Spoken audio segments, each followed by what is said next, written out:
Have your investments failed to pan out? Has life as a working stiff got you down? Got a case of the mopes? Wouldn't it be nice to have access to insider information and still be allowed to trade stocks? Would it ever? Impossible, you say? I didn't say... Well, turn that frown upside down, my friend. Have I got a deal for you? It's a little thing I like to call Congress. What? That's right. Anyone can run for Congress. When you join Congress, you get secret, closed-door congressional briefings. Good old-fashioned insider information. What's more, you get to trade all the stocks you want. But aren't there ethics rules? Oh. No. Listen, chum, members of Congress write their own rules, and those rules allow trades galore.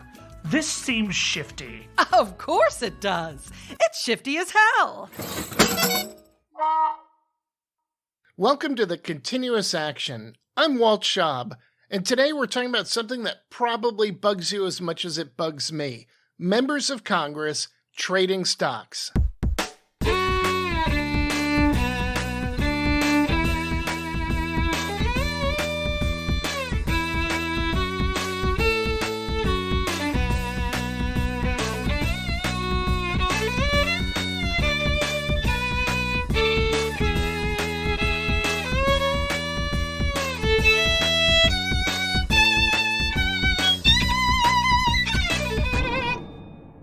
Shortly after the pandemic erupted, the public became aware that a number of members of Congress had gotten confidential briefings on what was coming.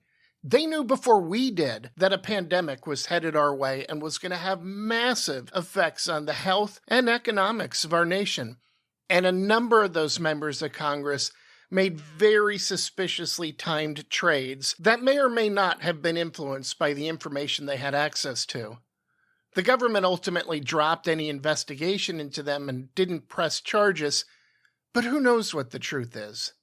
More importantly, the appearance is really bad. And members of Congress are supposed to report their stock trades. A law passed in 2012 forced them to file those disclosures shortly after the trades. But news story after news story has broken, showing these members of Congress are not complying with the law. They're missing deadlines. They're forgetting to report things. And the public is left scratching its head wondering whether insider trading is going on based on information that they get directly from the government. That's just an untenable situation. We live in a country that's so polarized right now, we can't seem to agree on anything. And yet, you've got polls showing that as much as 70% of Americans from across the political spectrum support a ban on congressional stock trading. It should be so simple. Representative Abigail Spanberger of Virginia's 7th District has been leading the charge to prohibit members of Congress from trading stocks. She's a Democrat, but she's assembled a bipartisan coalition of members who agree with her that change is overdue. So I sat down with her for this episode to talk about her efforts. I think you're going to really enjoy this discussion. Let's go to the interview.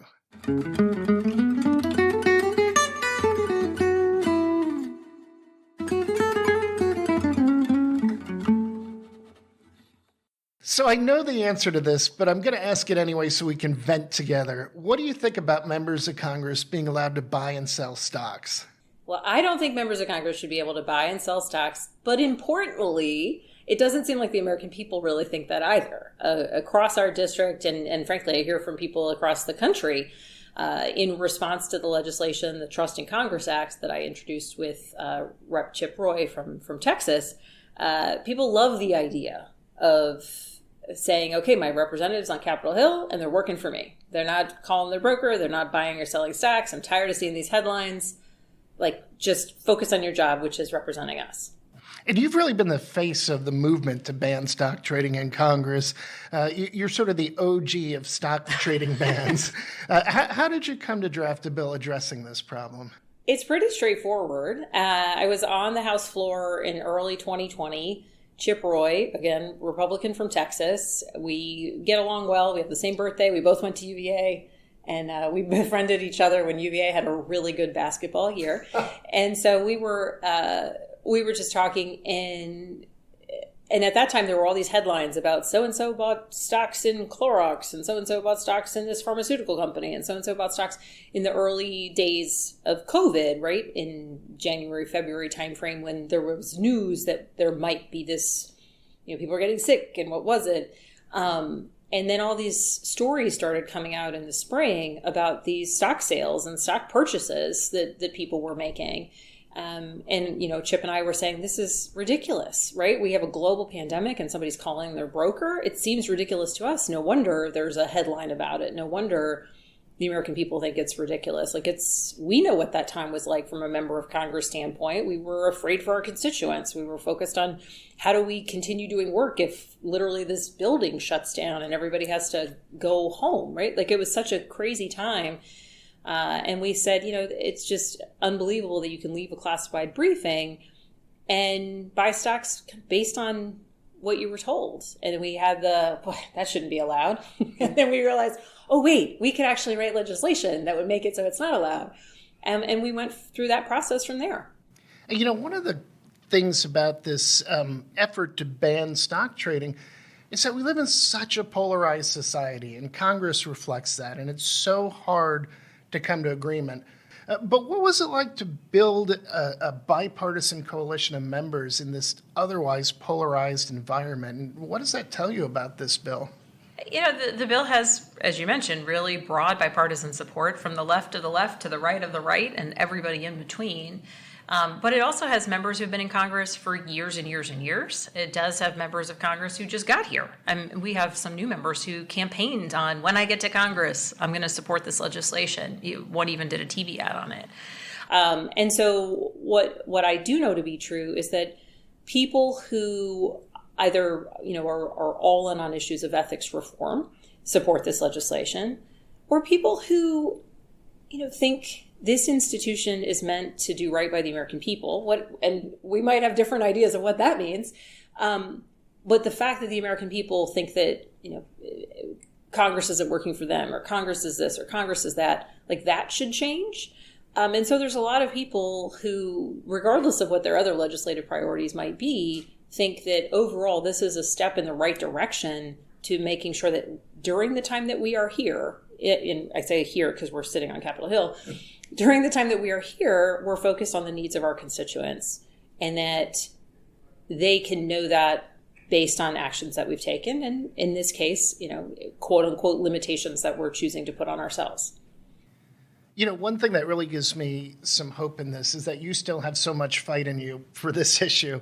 I came close to a moment of despair when it all fell apart last fall, and I'm glad to see you picking up the fight again this year. It really did feel like last year was the year when Congress was going to finally do something. It started the December before in 2021 when then Speaker Nancy Pelosi had said that members of Congress should be able to participate in the market. Here's what she said.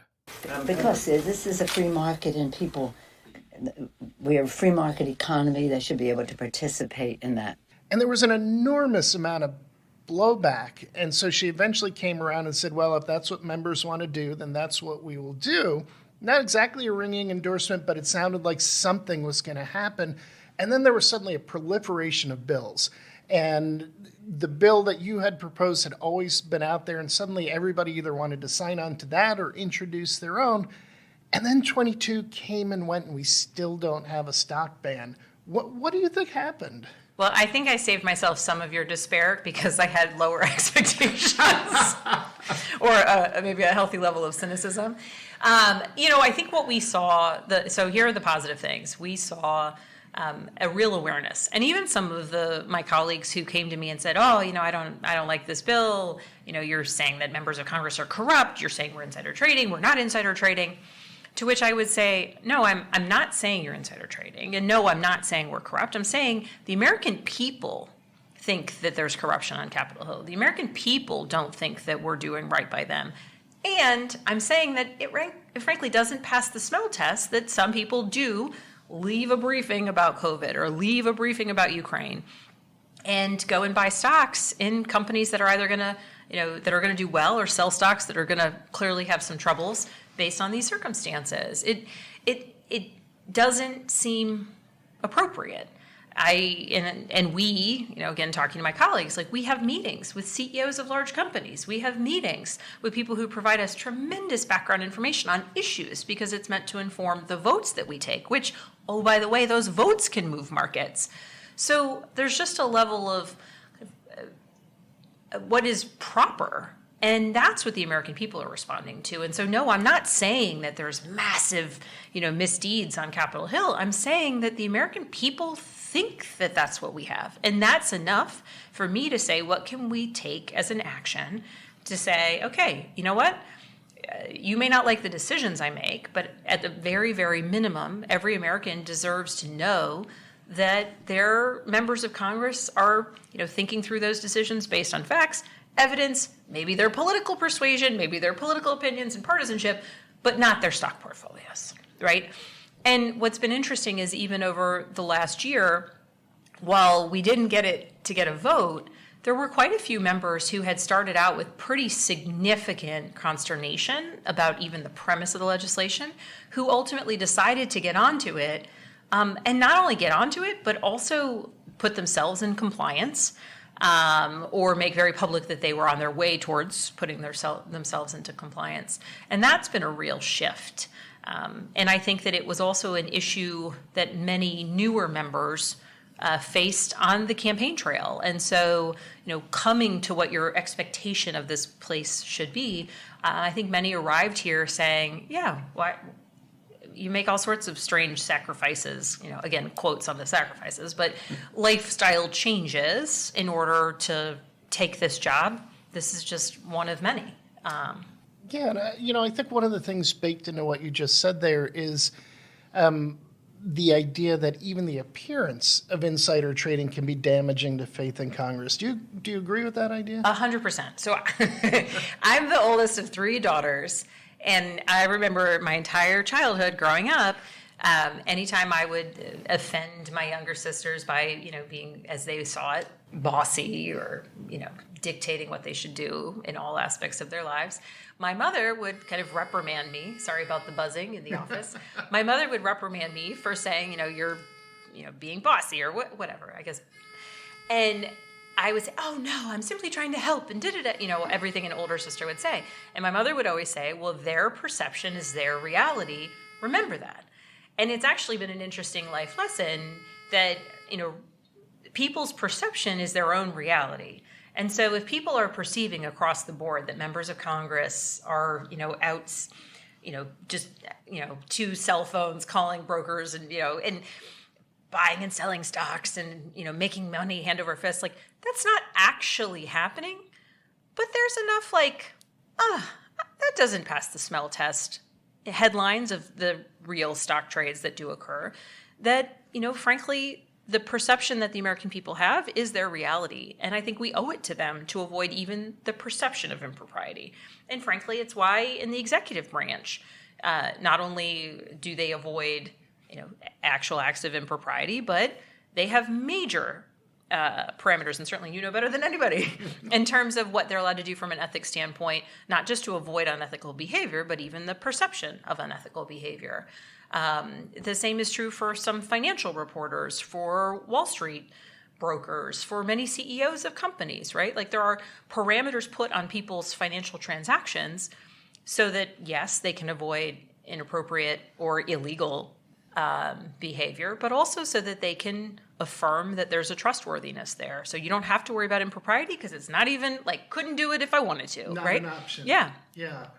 Just a note for our listeners, the buzzer you heard is the vote buzzer. So it's actually good that happened, because this authenticates and proves that I'm really talking to Representative Spanberger on Capitol Hill.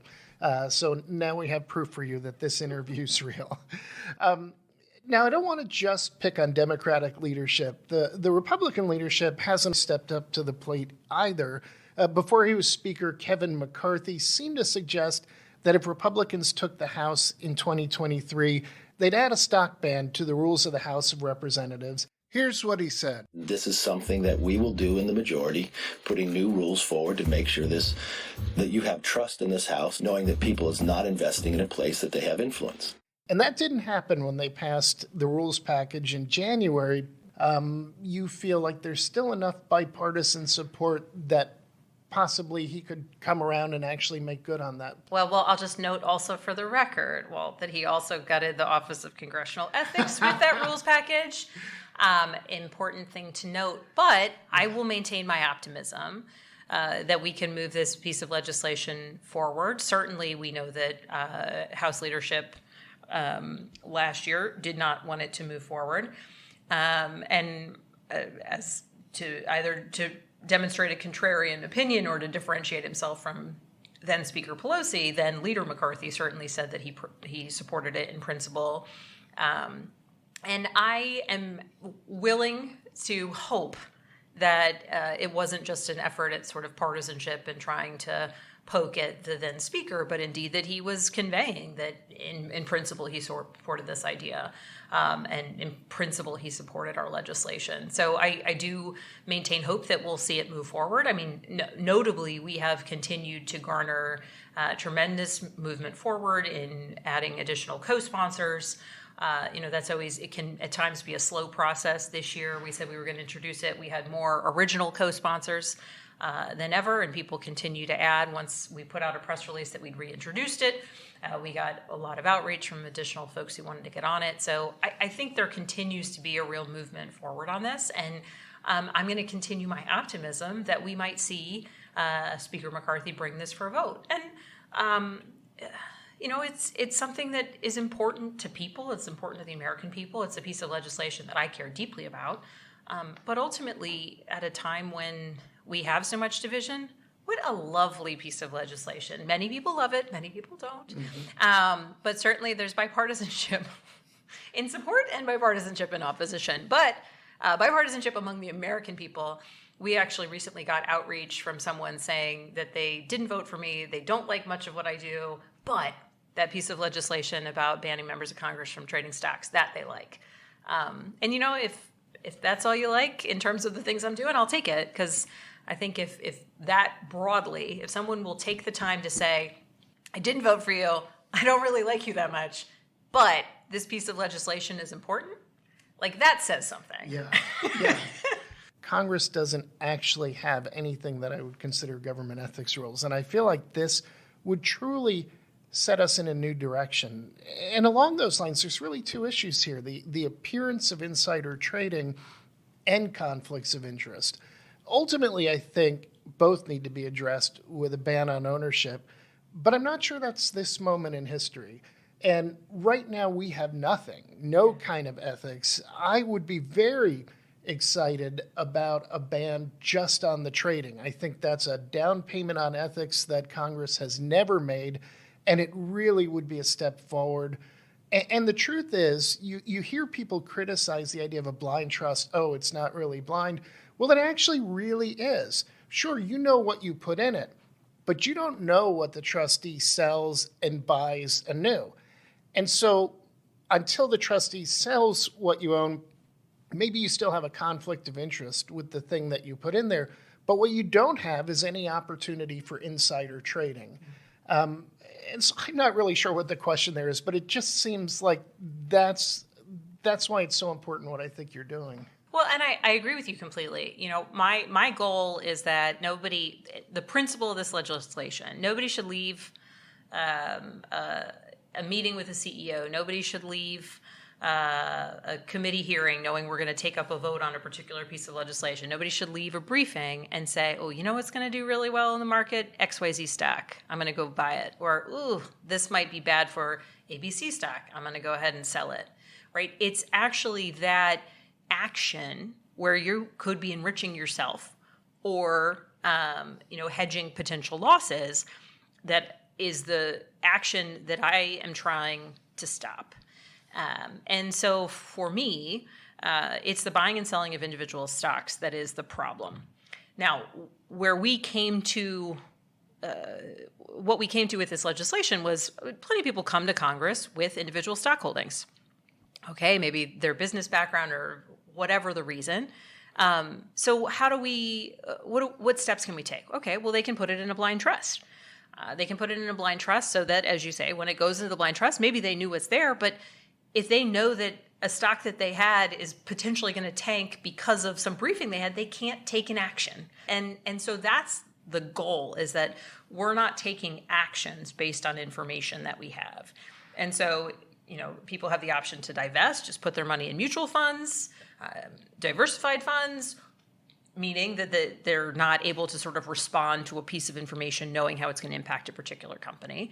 Or if they want to maintain individual stock holdings, because that's how they prefer to have their money, that they put it into a blind trust and let somebody else make the purchases, make the sales, and it's never based on information they have.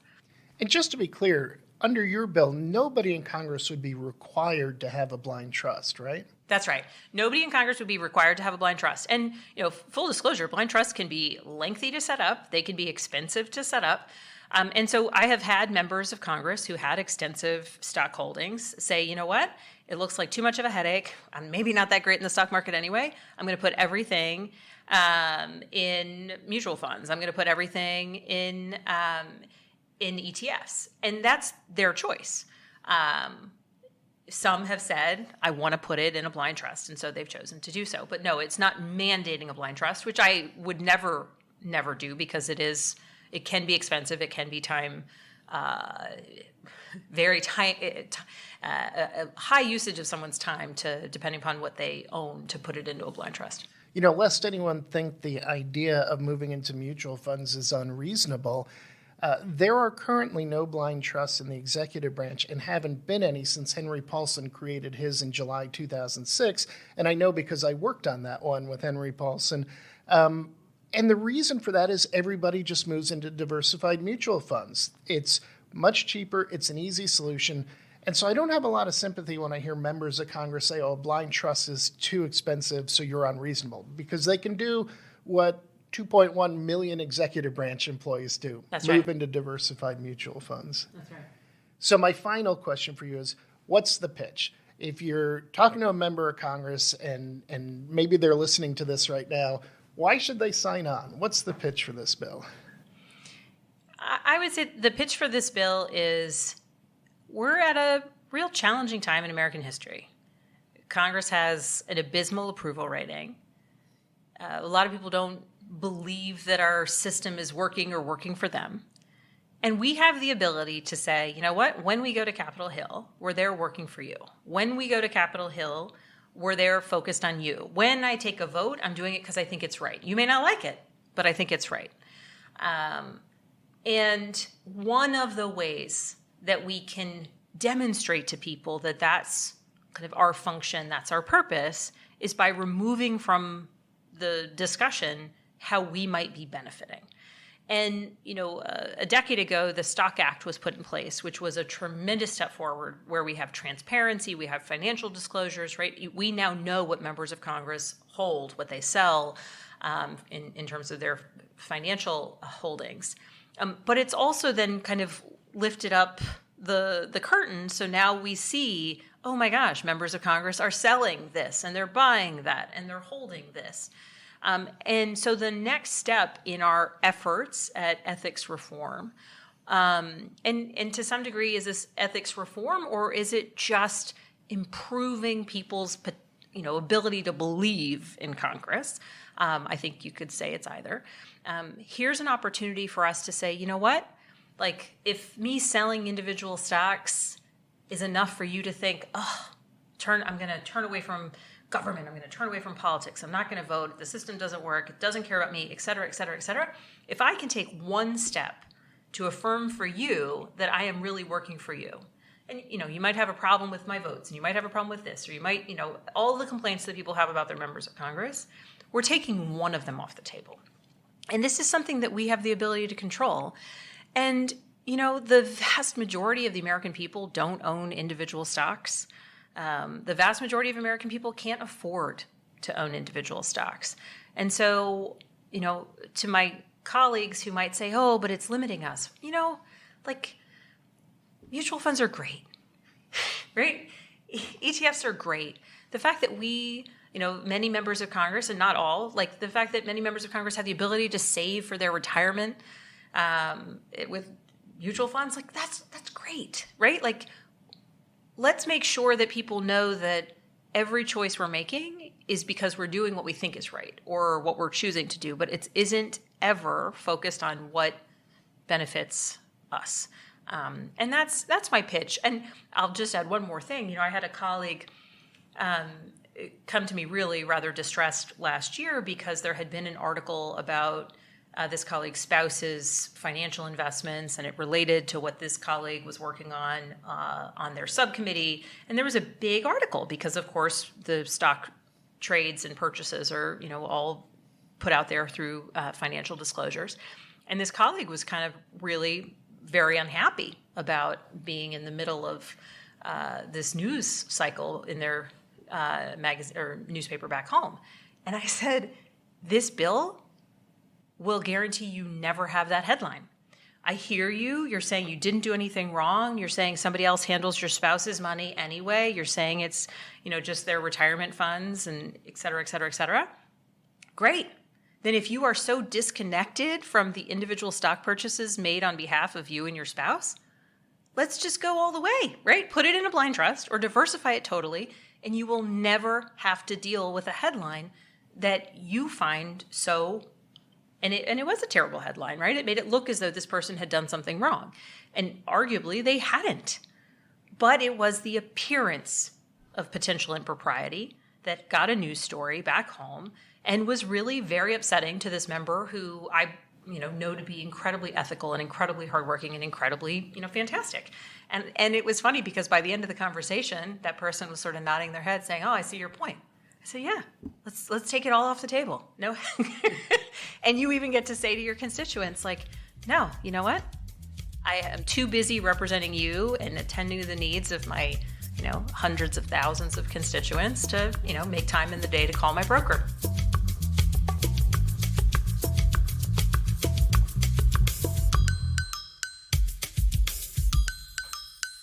Amen. I think that's the best case I've heard anyone make for banning congressional stock trading. This needs to happen. And I hope other members are listening. I hope this coalition she's building, this bipartisan coalition, continues to grow. Right now, the lowliest entry-level executive branch employee fresh out of school is covered by strict government ethics laws, and the Speaker of the House and Senate Majority Leader are not. Think about that. Powerful members of Congress who can influence every aspect of our lives are free to run around buying and selling stocks, while 2.1 million executive branch employees who have far less power and authority are covered by incredibly strict government ethics laws. This is ethics turned on its head. The standards should be higher the more power you have, the more ability you have to do harm. But it's just the opposite. The further up you go in government, the less you're held accountable to the people. That makes no sense whatsoever. And you know who's mad about that? The American people. So come on, Congress, let's be real.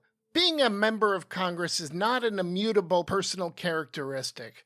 If you can't put your constituents' interest before your own personal financial interests, maybe you're in the wrong job.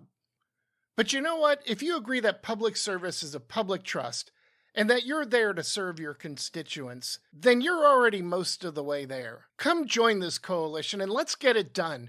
It's time to show that you understand that this institution is not for your own personal profit. Congress exists to serve the American people. That's it for this week's episode of The Continuous Action.